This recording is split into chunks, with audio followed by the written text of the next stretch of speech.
प्यारे साथियों नमस्कार। कैसे हैं आप सब? उम्मीद करते हैं अच्छे होंगे, पढ़ाई शानदार चल रही होगी। दोस्तों हम आपको प्रैक्टिस कराते हैं, कम समय में महत्वपूर्ण प्रश्न लेके आते हैं जो आपकी परीक्षा की दृष्टि से बहुत इंपॉर्टेंट होते हैं। दोस्तों अगर वीडियो अच्छी लगती है तो चैनल को सब्सक्राइब कीजिए और अपने दोस्तों के पास शेयर कीजिए। आइए आज की क्लास को शुरू करते हैं। प्यारे बच्चों बहुत ही महत्वपूर्ण सवाल रखे हैं, इसमें 25 प्रश्न हैं दोस्तों, हम 10 मिनट के अंदर करेंगे और बहुत ही महत्वपूर्ण है आपकी परीक्षा की दृष्टि से। आइए दोस्तों पहला सवाल शुरू करते हैं। पहला प्रश्न नंबर 1 है, ताज महोत्सव कितने दिनों तक चलता है? क्या पूछा है? ताज महोत्सव कितने दिनों तक चलता है? प्यारे बच्चों फटाफट आप कमेंट बॉक्स में करके बताइए कि ताज महोत्सव कितने दिनों तक चलता है। हम बताते हैं आपको क्या होगा। ऑप्शन नंबर क्या हो जाएगा प्यारे बच्चों? ऑप्शन नंबर डी हो जाएगा। ताज महोत्सव कितने दिनों तक चलता है? तो 10 दिन तक। कितने दिन तक प्यारे बच्चों? 10 दिनों तक चलता है। प्रश्न नंबर 2 है, काशी नाग नथया मेला किस देवता से संबंधित है? कौन सा? काशी नाग नथया, बहुत इंपॉर्टेंट है। काशी नाग नथया मेला किस देवता से संबंधित है? तो आप तुरंत नाग की बात करा तो आप शिव का नाम ले लेंगे। नहीं, बिल्कुल नहीं। भगवान शिव बिल्कुल भी नहीं होंगे, विष्णु भी नहीं होंगे और राम भी नहीं होंगे। तो कौन है? कृष्ण। काशी नाग नथया, जो नाग के फन पे करके ना कृष्ण भगवान लीला दिखाते हैं, उसी की बात करा। काशी नाग नथया मेला किस देवता से संबंधित? तो किससे है प्यारे बच्चों? कृष्ण से है। आप गलती से शिव नहीं लगाएंगे। किससे है? कृष्ण भगवान से है। ठीक है भैया। काशी नाग नथया, काशी भी शिव से संबंधित है, नाग भी शिव से संबंधित है, लेकिन मेला कहाँ संबंधित हो जाएगा? मेला कृष्ण से संबंधित हो जाएगा। इस बात को आप जरूर ध्यान रखेंगे। चलिए पढ़ते हैं अगले सवाल की तरफ। अगला प्रश्न है, कंप्यूटर का मस्तिष्क या सीपीयू ना, कंप्यूटर का मस्तिष्क ब्रेन, कह रहा कंप्यूटर का ब्रेन किसे कहते हैं? किसे कहा जाता है प्यारे बच्चों? किसे कहते हैं? सीपीयू कहते हैं। क्या कहते हैं? सीपीयू कहते हैं कंप्यूटर का मस्तिष्क। अगर सवाल आपके पास आए कि कंप्यूटर का मस्तिष्क क्या होता है, तो कंप्यूटर का मस्तिष्क किसे कहते हैं प्यारे बच्चों? सीपीयू कहते हैं। किसको कहते हैं? सीपीयू को कहते हैं। बढ़ते हैं अगले प्रश्न की तरफ। प्रश्न नंबर 4 इंपॉर्टेंट है, बहुत ही इंपॉर्टेंट है, तो प्रश्न बनता ही बनता है। ओजोन परत वायुमंडल की किस परत पर पाई जाती है या किस सतह पर पाई जाती है? पूछा है वायुमंडल, ओजोन परत वायुमंडल की किस सतह पर पाई जाती है? तो क्षोभ मंडल बिल्कुल नहीं होगा।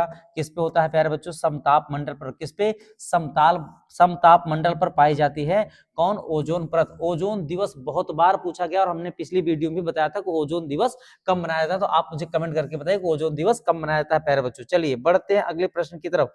प्रश्न नंबर 5 है, मानव शरीर की सबसे छोटी और सबसे बड़ी ग्रंथि, यहां से भी सवाल बनते हैं। यहां पर पूछा है सबसे बड़ी ग्रंथि। क्या पूछा है प्यारे बच्चों? सबसे बड़ी ग्रंथि क्या होता है? तो यकृत होगा। क्या होगा? यकृत। अगर सबसे बड़ी ग्रंथि की बात करेगा प्यारे बच्चों तो क्या लगा देंगे आप? यकृत लगा देंगे, जिसको हम लीवर कहते हैं। इंग्लिश में क्या कहते हैं प्यारे बच्चों? लीवर कहते हैं। किस कहते हैं? लीवर कहते हैं। क्लियर हुआ भैया? चलिए बढ़ते हैं अगले सवाल की तरफ।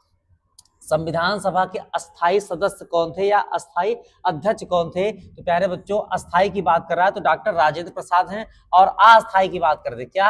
अस्थाई की बात कर दे दोस्तों, तो अगर अस्थाई की बात कर दे तो डॉक्टर सच्चिदानंद सिन्हा है। कौन है? डॉक्टर सच्चिदानंद सिन्हा। लेकिन से पूछ रहा है अस्थाई अध्यक्ष कौन थे, तो डॉक्टर राजेंद्र प्रसाद। अगर अस्थाई पूछ लेता तो क्या लगता है? डॉक्टर सच्चिदानंद सिन्हा। क्लियर हुआ प्यारे बच्चों? क्लियर हुआ।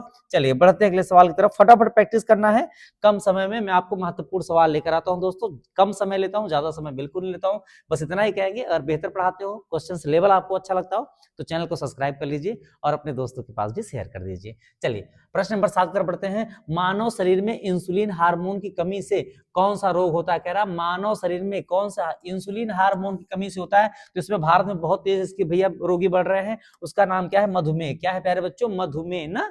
ठीक है, क्या है? मधुमेह। चलिए बढ़ते हैं अगले सवाल की तरफ। अगला प्रश्न क्या कह रहा है? भारत का पहला उपग्रह आर्यभट्ट, भारत का जो पहला उपग्रह है आर्यभट्ट किस देश की सहायता से प्रक्षेपित किया गया था? अर्थात जब पहला भारत का उपग्रह बनाया गया, आर्यभट्ट उसका नाम रखा गया, तो किस देश ने मदद की थी? किस देश की सहायता से प्रक्षेपित किया गया था? तो अमेरिका बिल्कुल नहीं, फ्रांस बिल्कुल नहीं, किसने? रूस की सहायता से। किसके प्यारे बच्चों? रूस के, या सोवियत संघ कह सकते हैं। तो रूस की सहायता से संपन्न हुआ था। किसके? रूस की सहायता से। प्रश्न नंबर 9 की तरफ चलेंगे। लाल किताब कौन सा है? लाल किताब शब्द किस क्षेत्र से संबंधित है? प्यारे बच्चों महत्वपूर्ण प्रश्न है, आपके लिए नया होगा। कह रहा लाल किताब शब्द किस क्षेत्र से संबंधित? तो अर्थशास्त्र बिल्कुल नहीं है, पर्यावरण का भी नहीं है। किसका है? ज्योतिष शास्त्र का है प्यारे बच्चों। हस्तरेखा कह सकते हो और ज्योतिष शास्त्र, चाहे हस्तरेखा आ जाए ऑप्शन में, हस्तरेखा या ज्योतिष शास्त्र, या ऑप्शन में दोनों आ जाए, ज्योतिष शास्त्र और हस्तरेखा से संबंधित है कौन? लाल किताब। किससे? हस्तरेखा या ज्योतिष शास्त्र से संबंधित है। क्लियर हुआ प्यारे बच्चों? चलिए बढ़ते हैं अगले प्रश्न की तरफ। अगला प्रश्न है 10, अमृतसर संधि 1846 किनके बीच हुई? अंग्रेज और सिख बिल्कुल नहीं, अंग्रेज और डोगरा नहीं, सिख और डोगरा के बीच। किसके किसके? सिख और डोगरा के बीच कौन सी संधि हुई दोस्तों? 1846 अमृतसर संधि। तो किसके? सिख और डोगरा के बीच, याद रखिए, गलत नहीं करिएगा भैया। चलिए बढ़ते हैं प्रश्न नंबर 11 की तरफ। सूर्य के प्रकाश में कौन सी विटामिन शरीर में बनाता है? भैया सूर्य का प्रकाश, अभी थोड़ी सी धूप निकलती है, हम लोग पहुंच जाते हैं, बैठ जाते हैं, तो कह रहा है कि सूर्य के प्रकाश में कौन सी विटामिन शरीर में बनता है? तो विटामिन कौन सा प्यारे बच्चों? विटामिन डी बनता है। कौन? ना तो ए बनता है, ना तो बी बनता है, ना तो सी बनता है, सारे ऑप्शन गलत है। ऑप्शन नंबर क्या चला जाएगा? विटामिन डी ना। किससे? सूर्य के प्रकाश में कौन सी विटामिन पाई जाती है प्यारे बच्चों? विटामिन डी पाई जाती है। प्रश्न नंबर 12 है, डूरंड रेखा किन दो देशों के बीच सीमा बनाती है? ना कह रहा डूरंड, तो डूरंड किसके किसके दोस्तों? अगर भारत चीन की बात करें तो मैकमोहन है, मैकमोहन रेखा है। अगर भारत पाकिस्तान की बात करें तो रेड क्लिफ है। क्या है? रेड क्लिफ ना, ठीक है। तो भारत पाकिस्तान की बात करें तो कौन सा हो जाएगा प्यारे बच्चों? डूरंड। क्या हो जाएगा? डूरंड जो सीमा रेखा है यही बनाती है किसके? भारत और अफगानिस्तान की। किसके किसके? डूरंड रेखा जो होती है, डूरंड रेखा दोस्तों पाकिस्तान और अफगानिस्तान की सीमा को विभाजित करती है, ऐसी कह सकते हैं रेखा।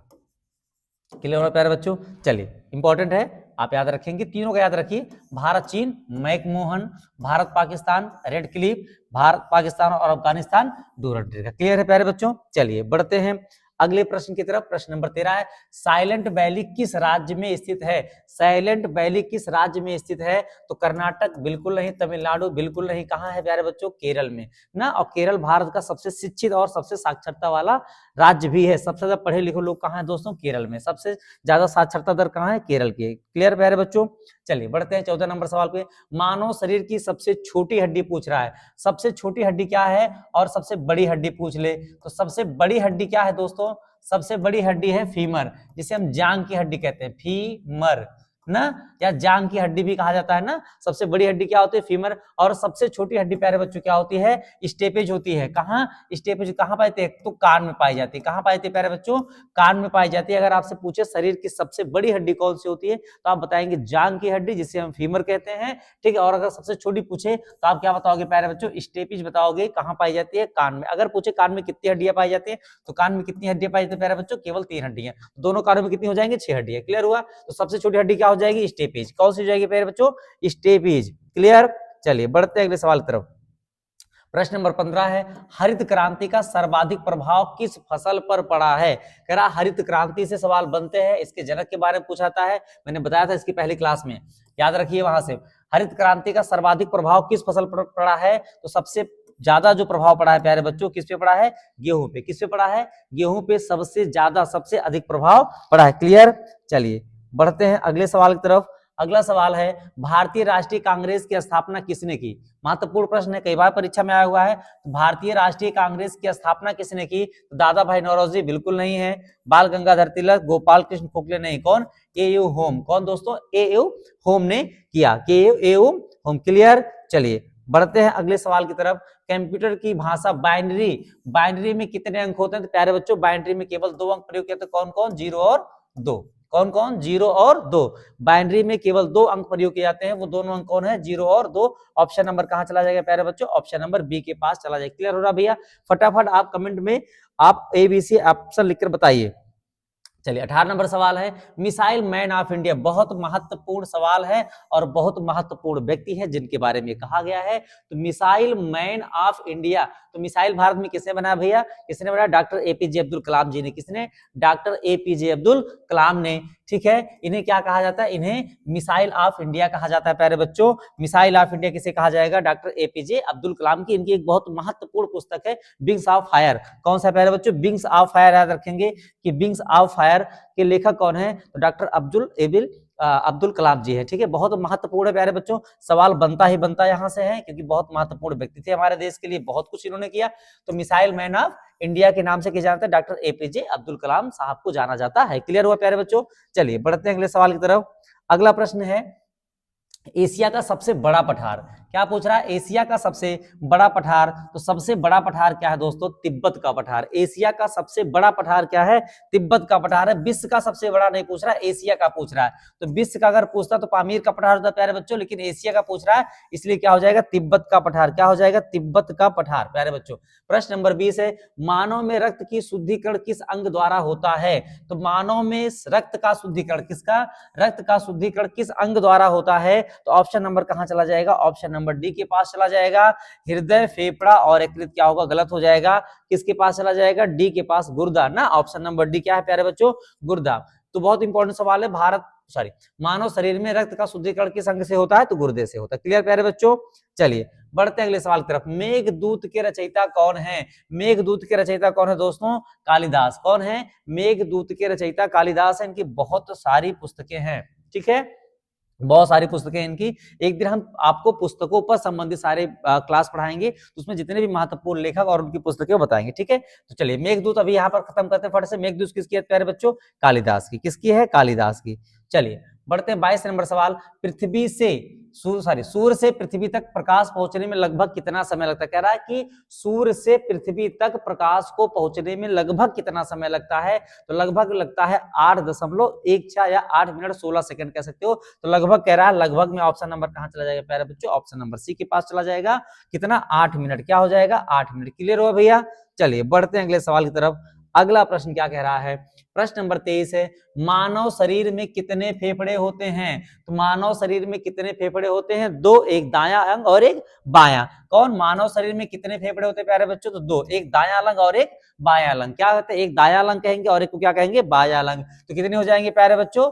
2 हो जाएंगे। कितने? ना 2।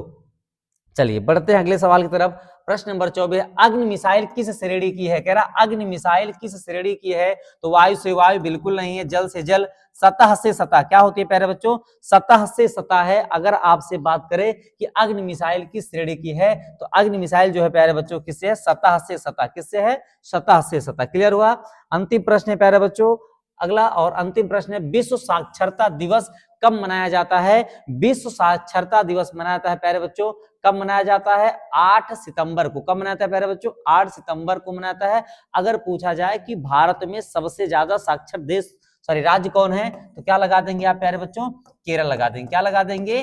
केरल। ये दोस्तों आपके परीक्षा संबंधित 25 महत्वपूर्ण प्रश्न थे जो आपकी परीक्षा में पूछे जाने की संभावना है। क्लास कैसी लगी? फीडबैक जरूर दीजिएगा, और अगर बेहतर हो तो चैनल को सब्सक्राइब कीजिए, अपने दोस्तों के पास शेयर कीजिए। मिलते हैं अगली क्लास में, तब तक के लिए थैंक यू सो मच। धन्यवाद, नमस्कार, शुभ रात्रि।